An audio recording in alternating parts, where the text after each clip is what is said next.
Namaste and good afternoon. Greetings from all of us at Apollo Hospitals and welcome to our FB Live session today. This is Dr. Srinidhi Chidambaram, and I do hope that you're all well and in the best of health and spirits. Living with uncertainty is distressing for anyone, but for those with major diseases, doubts and uncertainty can lead to a lot of fear and stress about the future. Awareness about the latest treatments and innovations is the key to taking the right decisions about our health. And this is exactly what we are aiming to do through our FB Live series, in which we are discussing every week the latest technologies, innovations, and path breaking treatments to help you stay healthy. Heart transplants are one of the most incredible life saving innovations in heart care. This gives miraculous new lease of life to many. A heart transplant is a surgery where the deceased heart is removed and it is replaced with a healthy one from an organ donor. A heart transplant is done when the heart is failing and when other treatments are not effective. And mostly, this is a transplant is done when there is a situation where a patient's heart can no longer pump effectively to supply blood to the rest of the body. Apollo Hospitals has been a pioneer in heart transplants and has successfully performed numerous heart transplants with great outcomes, which are at par with international standards. But a question that is always likely to occur to most people is what happens after a heart transplant? Is the lifespan increased? Is the quality of life better? What what makes a person do well after a heart transplant, or in whose case the organ is rejected? There are so many questions in the mind of people about the heart transplant. So, to discuss all this and to give us a broad overview as well as specific details on the heart transplant and its outcomes, uh, specifically to discuss the long term survival with heart transplant patients, I am very happy and honored to welcome Dr. A.G.K. Gokhale, Director of Heart Lung Transplantation Program and the Cardiothoracic and Minimal Access Surgeon at Apollo Hospitals, Jubilee Hills, Hyderabad. Dr. Allah Gopalakrishna Gokhale completed his MBBS and MS from the Guntur Medical College and MCH from CMC Vellore, and did his fellowship in heart surgery and heart and lung transplantation for 4 years in Australia and in the US. His stellar contributions in the field of cardiac surgery, including heart and lung transplantation, and his selfless service to the weaker sections of our society have earned him the Padma Shri Award from the Government of India, honorary doctorate of Science from the Vignan University, Andhra Pradesh, and the Ugadi Puraskar, also from the Government of Andhra Pradesh. Dr. Gokhale has done more than 16,000 open heart surgeries, including 41 heart transplants, including the first piggyback heart transplantation, 5 lung transplants, single and double, and 1 combined heart and lung transplantation, trained scores of surgeons from India and abroad in minimal access heart surgery. He's also the founder secretary of the Heart Failure Society of India and organized many conferences on heart failure and transplantations and trained many medical personnel. And he's also in Telangana and Andhra Pradesh, credited with the first heart transplant on February 6th, 2004, the first single lung transplant, and the first double lung transplant. And in India, he is one of the very few surgeons who have been credited to do all varieties of cadaveric thoracic transplantations, heart transplants, and a variety of other minimal access surgeries. And he's also the first surgeon in the world to transport a heart in a dedicated metro train and do a successful heart transplantation in February 2021. We are very honored and delighted to have such an iconic figure in our FB Live session today. Thank you, Dr. Gokhale, for joining us on this session, and we look forward to hearing you tell our viewers about heart transplant and what to expect. Over to you. Thank you very much, Madam, for your kind introduction. And I welcome all the viewers of Facebook today who are interested in knowing a little more about treatment of advanced heart problems. As we all know, heart problems are epidemic in our country. Today we are talking about COVID, but then Once the COVID settles, and even before the COVID was there, we have some other problems who are epidemic like diabetes, hypertension, all these things ending up in heart problems. One may be surprised to know that as many as 10 out of 100 people in India, on average, have got heart problems related to these diabetes, hypertension, obesity, and other lifestyle disorders. While we know that there are so many people with these, but not many people are aware of their problems. That is the reason why we insist on people past 40 years of age to have regular checkups, blood pressure, blood sugar, go for treadmill, all these things. Some people have been identified with heart problems. It may be a heart attack, it may be like a valve problems, it may be birth defects. Some of these things we can manage them in time when they come in time to the hospital, either by medicines or by interventions by cardiologists without surgery or by surgery. But some of these patients, even with treatment, and many of those patients without treatment, the heart problem worsens. What is the purpose of the heart? Heart is like a muscular pump. It is situated on the left side of the heart here, the size of our fist. It keeps on pumping blood almost about 5 to 6 liters per minute, as long as we're alive in an adult person. Now, when this heart is affected by various diseases, the muscle gets damaged. That is when, instead of pumping, if it gets about 100 ml, it pumps about 70 ml. It's called 70% ejection fraction. That's the efficiency. That keeps coming down to 60, 50, 40, 30. When it comes down to like 30, 25, then it cannot pump enough blood. Instead of 5, 6 liters, it pumps only 2 liters, 3 liters. But that's not adequate to take care of the body needs. So when these people may be okay when they're at rest, but they're walking or doing some climbing steps or doing some exercise, they become breathless. They start developing swelling of the feet. And sometimes, even at rest, they cannot lie down flat. They have to sit. So this is when, if we cannot manage by medicines, if we cannot do any surgery to improve the efficiency of the heart, we think of this option of, should we change the heart to a better heart because it is beyond repair. So remember, it is not needed for everyone. It is only needed for those people who have advanced heart diseases. In spite of treatment, disease has progressed, but more often they are diagnosed late, or some people don't take treatments. They know that they have a disease, but they don't take the drugs properly. They don't take the modifications of lifestyle that is required. That is when we need to consider this. It is considered that in India, approximately there are around 40 to 50,000 of the patients who have got advanced heart problem who may require heart transplant. If it is suppose kidney, they are in lakhs. Liver, they are in lakhs, but heart, there are about 25 to 50,000 people require heart transplant at any time. So do we do for everyone? No. See, it is true that heart disease should not be, we cannot treat by any of the available less conservative things. That is when we consider, but make sure that when we do these people live for a good amount of life with the quality of life. For example, someone has already got a stroke, or who have got a disease of multiple organs like lungs, kidney, etc. Then if we do a heroic surgery like this, if they don't live for 2, 3 years, what's the point in putting everyone through such a stress and wasting a precious organ? It is not easy to get an organ like heart. Yes. For example, a kidney, we all have 2 kidneys. So someone can donate 1 kidney to their kith and kin and be happy still. Whereas a part of the liver can be donated, but heart, we all have 1 heart. So a live person cannot really donate it. So generally the donors are those who had a motor traffic accident, someone who had got a bleeding into the brain and the brain got damaged. We call it the brain dead. That means they stop breathing and they cannot get out of this comatose state. So about 4 doctors need to do a series of tests to make sure that this patient is not going to wake up. And again, they have to repeat after about 7 hours, confirm the brainstem death. Only then some of these people are free to donate. For example, someone is about 70 years, cannot donate. But someone who is, say, less than 55, 60 years of age, your heart is good, other organs are fine, no infection, then they can donate. And for various religious reasons or other reasons, many people do not donate. So what I want to say is, it's a very precious organ. Very few hearts are available. And donation rate is very low in our country.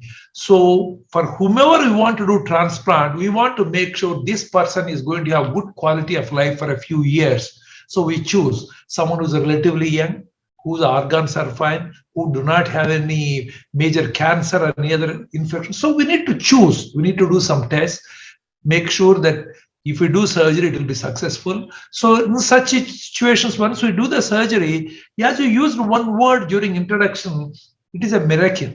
As a matter of fact, someone who is on deathbed, about to die in a few weeks or months, gets up, continues his job, takes care of his family, enjoys life. I mean, it is like a miracle, like a rebirth. And many of these people, if they take care of their health properly, take medicines, come for regular checkup, they do very well. In fact, the long-term survival you are talking about is one of the best following heart transplants.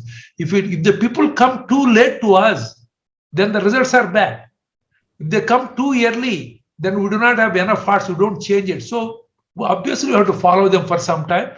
When we do this, there are people who have lived for 25 to 30 years. We have patients living after 13, 14 years, carrying in their business, professions, jobs, taking care of the children, mothers taking care of the children, fathers taking care of the family. So they do have an excellent quality of the life, provided they come in time, get in time, and then they follow with the doctor, take medications. So it's a great procedure to help some of those people who have no future, provided we do well and they take care of all the precautions. So, doctor, you were talking about this evaluation process. Could you tell us a little more about how a person is evaluated for a heart transplant? Actually, once a patient comes, then what we do is we just broach about the topic. We say that because this problem is there, and then we can we do a few investigations just to make sure. For example, patient has got a blocks in the blood vessels that supply blood to the heart. Sometimes we can do a bypass or angioplasty and see that the heart function improves. Sometimes there is a valve that is damaged. We change the valve or repair it, they get better. So we make sure that all these things, any of these things are not possible in these patients. Then tell the patient and family there is an option like this, transplant, and we are not sure whether we are eligible for it or not. We need to do a series of tests. For example, see, one of the important things is the pressure in the lungs. When the heart gets damaged, the pressure in the lungs may go up. When we bring a new heart and put it, it is not accustomed to pump the blood against high pressure in the lungs. It fails immediately. So we make sure that the lungs pressure is low, and then we make sure they do not have antibodies.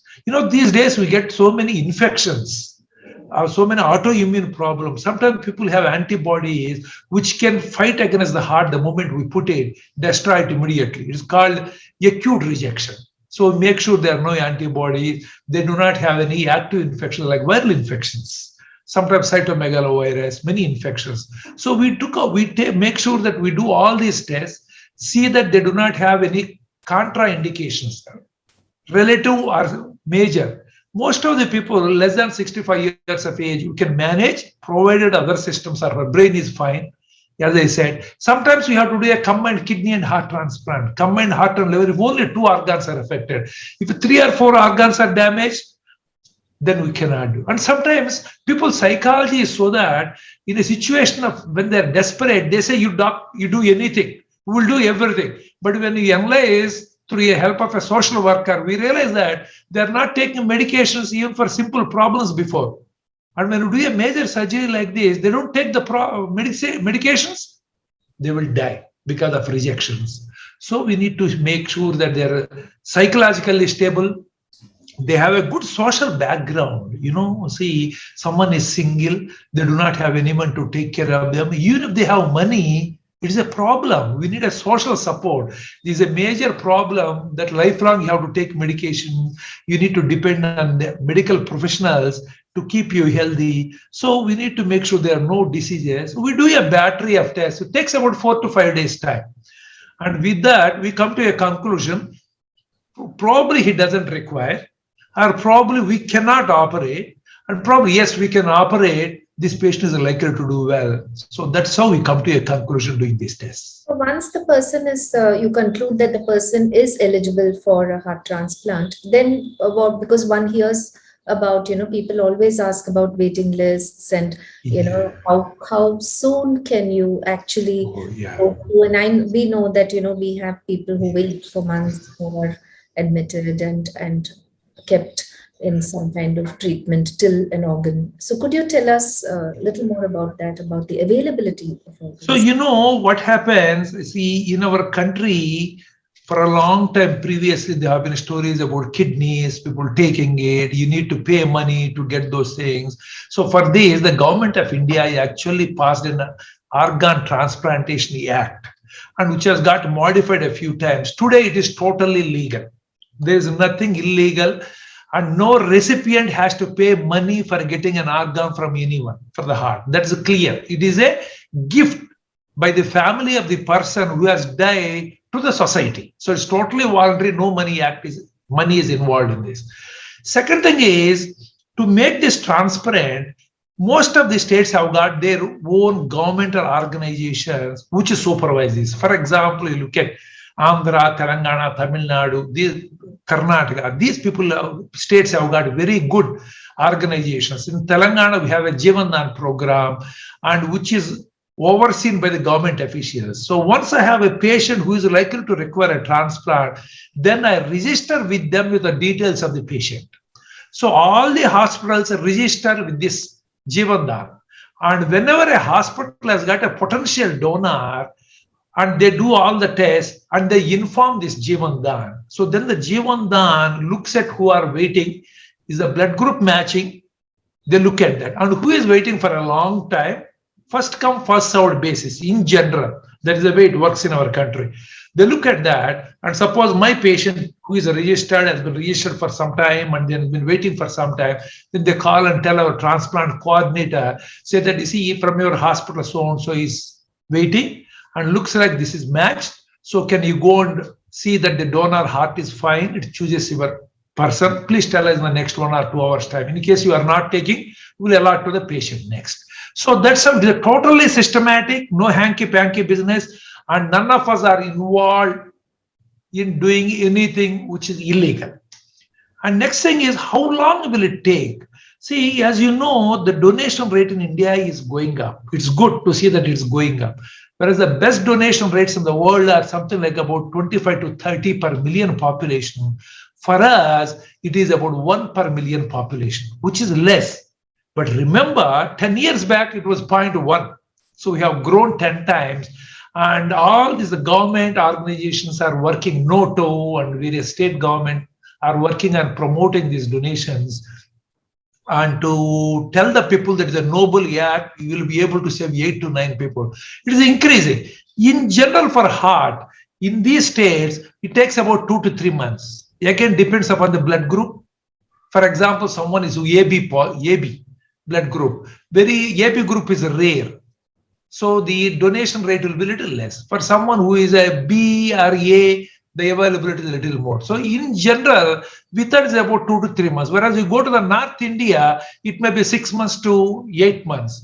So we request people not to come to the doctor, decide about transplant, not too late. Because they become too sick, we do not have a heart available, we lose them. So it is better that they come to the follow-up to the doctor, we talk to them, keep in the waiting list. When a heart is available, we call the recipient. If the recipient got better, we don't transplant, we give it to some other person. So it is better to register a little early because there is a reasonable waiting time. Yes. So coming to the surgery itself, it sounds very, for a heart itself to be transplanted, there is a perception that it is a very complex surgery. So how complicated is the actual surgery of heart transplant? See, you have to remember, everything in life is complicated. For example, you look at the computer, how it does all these activities. It's mind-boggling for me. But for a computer specialist, it's routine. He or she won't even think twice preparing, writing the software. Similarly, cardiac surgery has become so safe these days. So safe these days, it's almost safe. Even a heart transplant is about 80 to 85% successful in some of the sick patients. Remember, these people will not live for more than a few weeks or months. But 80 to 85% of them can walk, see the life, enjoy the life for many, many years. It has become. But procedure-wise, there are certain things. For example, what happens? You disconnect the heart from someone, bring it. These are all live tissues. You can't keep it in a box in an almirah. So when you disconnect the heart from there, it is not getting blood supply, the muscle dies. It's like a heart attack. So what we do is we take a special precautions to cool the heart, stop it, and then put an ice box so that the oxygen requirements come down by almost to 100. That gives us about 3 to 4 hours safe time. By that time, we need to put the heart back, give the blood supply. That is what we do. So we are running against time. Yes. So what we have to do is, when you want a success, the actual procedure is okay, provided the team knows about it. But then a lot of people are involved. Sometimes minimum of 50, sometimes 500. If you take the traffic police to make a green corridor on the road, the people to save one life, maybe 50 to 500 people are involved. Everyone has to do their job properly. It is like an army precision. You have to do that to make sure that we save as much as time. Earlier, if we can give blood supply, the better. So we all work in that direction. So working together, a good team work is absolutely essential. The procedure itself is not very complicated. Procedure is simple. There are more complicated procedures than transplant, which we do sometimes in heart surgeries. So procedure-wise, one need not worry. Only thing is, as you said, we have to see if the team has done some work before. Do they have an experience? Do they have the infrastructure? For example, as I said, if you talk about Apollo organization as such, Apollo is one of the top few organizations in the world which is doing maximum number of transplants as such, whether it's a kidney, heart, lung, liver, anything. It is the number one in most of these areas. So that over a course of time, it has built infrastructure, support network. So we are able to offer good results because of the support network by the organization. So we need to look at all these things. Surgery itself is not complicated. The timing, good teamwork, and how the donor heart is. For example, the heart is damaged. We are trying to get the heart from that person. Suppose it takes about 6 hours to get the heart. Then we get into trouble. So we look at all these logistics also to see that the end result is good. We'll now take a few questions from our viewers. So what is organ rejection? Yeah. See, how do we survive to a old age? If you look at it, we are surrounded by so many bacteria, viruses, so many things that can produce diseases in some people, whereas in others it doesn't produce. Why? That is because of the immunity in our body, resistance in our body. Body has got a mechanism to identify these tissues are mine. Something coming outside, from outside, is not mine. So I'm going to kill that. That's how whenever we get an infection, we recover from it. Similarly, we bring a heart, kidney, liver, put in our body immediately regulates. This is not my part. It doesn't know that it has come to help us. Yeah. So what it says, it is not mine. Probably it is harmful. So I'm going to kill it.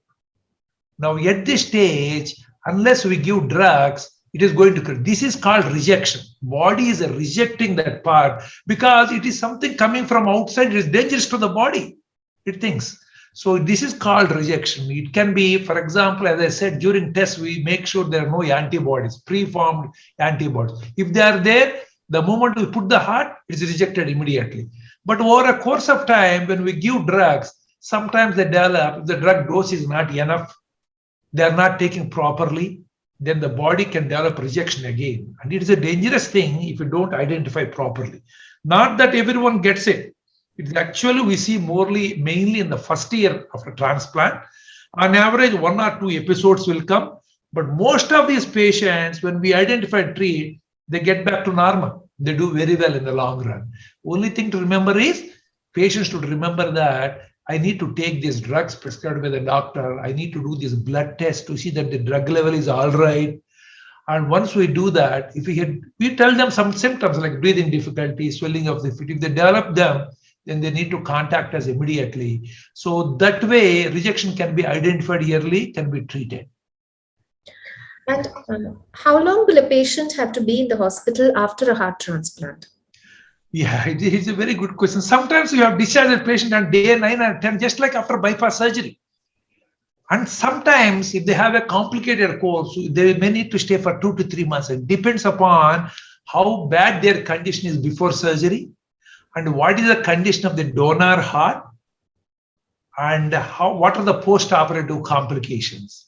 Generally, if a patient is reasonably young, other systems are working, he's able to walk around, donor heart is good, we can discharge in 10 to 14 days time. But even after discharging, we make sure that they stay reasonably close. In about 2 to 3 hours, they can come to the hospital, not too far away. Someone comes from Bombay to Hyderabad for surgery.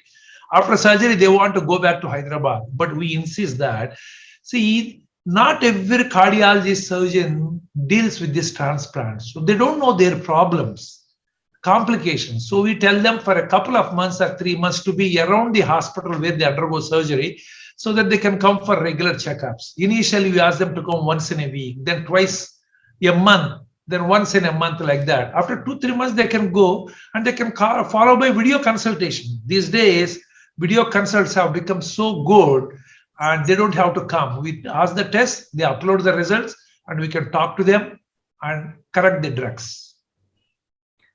What can be done to keep the newly transplanted heart healthy for a longer time? It's very simple. First thing is listen to your doctor. When you have a doubt, ask them second time, third time without any doubt. And second thing is need to take those medications regularly what are prescribed.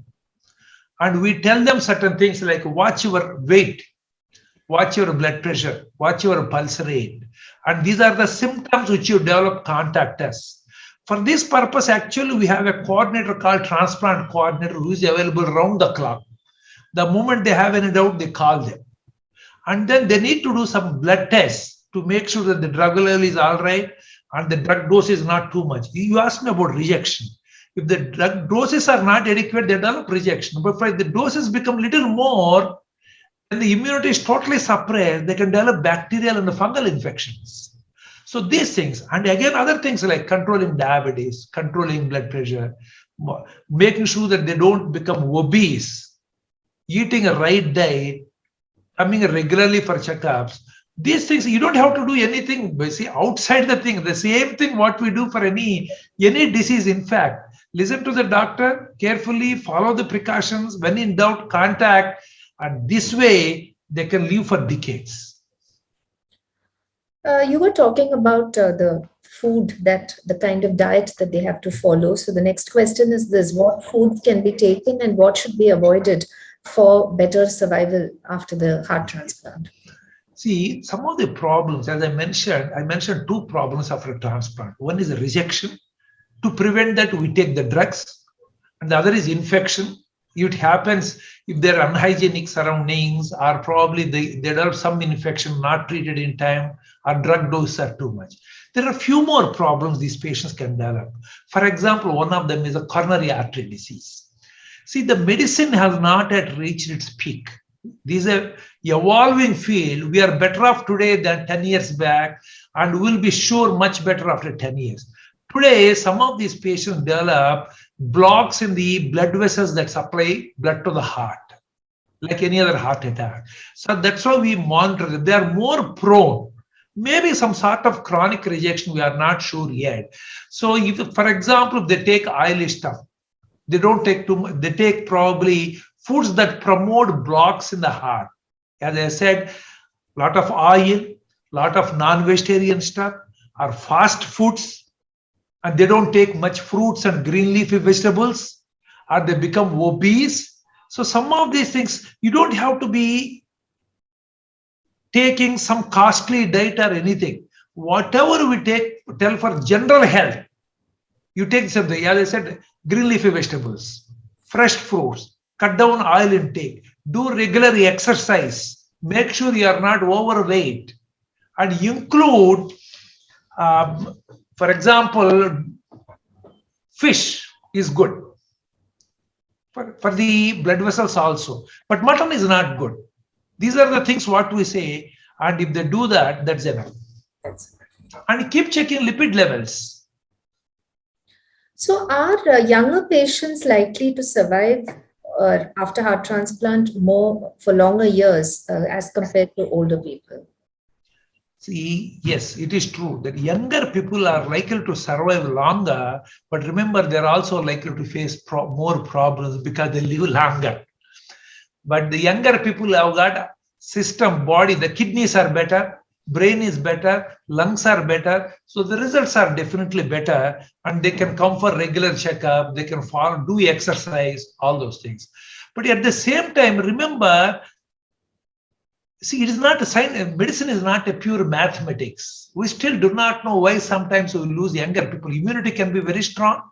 They may require higher doses to control the infection, control the immunity. Sometimes we see older people doing very well, no rejections, nothing. So having said that, it is not that old people don't live longer, but in general, younger people enjoy life better. They have better quality of life. They are likely to live longer. But for example, the one I operated at the age of about 69 years, oldest person, he lived for 10 years. He used to go every year to America to celebrate his birthday with his grandkids. He had a great quality of life from someone who could not get up. He died at the end of 10 years. 79 years is a great life. So age is one of the factors. Major surgery old people don't tolerate compared to the younger people. So generally like that, but doesn't exclude them. You were talking about physical activities and even about travel, driving. So, what are the restrictions do heart transplant patients? What do they get to do? What kind of exercise should they do? And what kind of restrictions should they have on travel, driving, other? By the end of 6 months to 1 year, they can do, I would say, 99% of what you and me are capable of doing. That's the stage where they can go for holiday, they can drive, they can fly, they can go for skiing, they can go for swimming, whatever they want to do, they can do it, provided they are under follow-up and we make sure that the heart is working well without complications. But initially, we make sure that they don't exert too much for a few months, because what happens, the heart we put in is totally disconnected from the nervous system. For example, for us, when we start, suppose we see something fearful thing, heart rate goes up. Suddenly you start climbing steps. The heart rate goes up immediately, blood pressure goes up, supplies enough blood supply. But here, the heart doesn't have nerve supply. So the brain says, okay, I'm going to do, heart rate doesn't increase immediately. It takes some time. So body, probably the nerve supply gets established after a few months. It takes some time. So till about 6 months to 1 year, we make sure they don't exert too much. They can walk, they can drive, all those things, but don't increase the work too fast. But after 1 year, they can do everything. But provided, see, a few areas, don't go to too many crowded places, because they're more prone to catch infections because of immunosuppression. Things like that, we tell them to take a few precautions, but otherwise, they can do everything what we are doing. Absolutely. Thank you so much, Dr. Gokhale, for answering all our questions very patiently. And viewers, I do hope that you now have a broad overview about what a heart transplant is and how the process of eligibility is done, who's eligible, how the surgery is done, and what happens after the surgery, and how the heart transplant patient has a good chance of a very healthy life after the surgery, provided they follow all the instructions of the treating doctor. I hope you enjoyed the session, and please do keep watching our FB Live sessions on the Facebook page. And if you have more questions about this session as well, you can put it on the comment section or send us messages on our FB page. And you can also subscribe to our YouTube channel to catch up on all the latest health information. So till we meet again, stay safe, stay well, be healthy. See you soon. Thank you and namaste.